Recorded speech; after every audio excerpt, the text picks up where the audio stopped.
नमस्कार, साक्षीदार न्यूज चॅनलमध्ये आपले स्वागत आहे।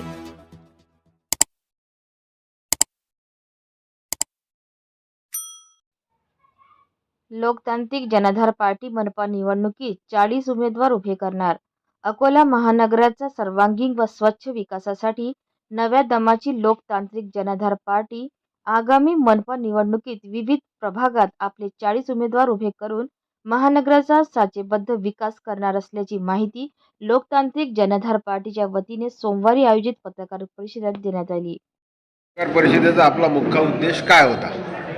आमची लोकतांत्रिक जनाधार पार्टी नवीन पार्टी म्हणून आम्ही अकोला जिल्ह्यात उपस्थित झालेलो आहे। या पार्टीचं कार्य असं आहे की आम्ही सामान्य जनतेसाठी पूर्ण झटून पूर्ण नवीन कार्य करून अकोल्याच्या विकासाचा आमचा ध्येय घटला आहे। अकोल्याचं जे मागील 50 वर्षापासून विकास थांबलेला आहे ते विकासाला आम्हाला पुढे न्यायचं आहे। सामान्य नागरिकासाठी जे काही नवीन व्हायचं आहे ते आम्हाला नवीन करायचं आहे। आणि याच्यानंतर तुमचा म्हणजे पुढचा उद्देश असा आहे, आम्ही 60 फॉर्म आमचे वाटप केले होते, त्यामधून 40 फॉर्म आमचे परत आलेले आहे जनतेकडून भरून। 40 उमेदवार आमचे नक्की झालेले आहे, डिसाईड झालेले आहे। ते 40 उमेदवार आम्ही वेगवेगळ्या प्रभागात आता समोर आमची जशी बैठक होईल त्यानुसार आम्ही घोषित करू।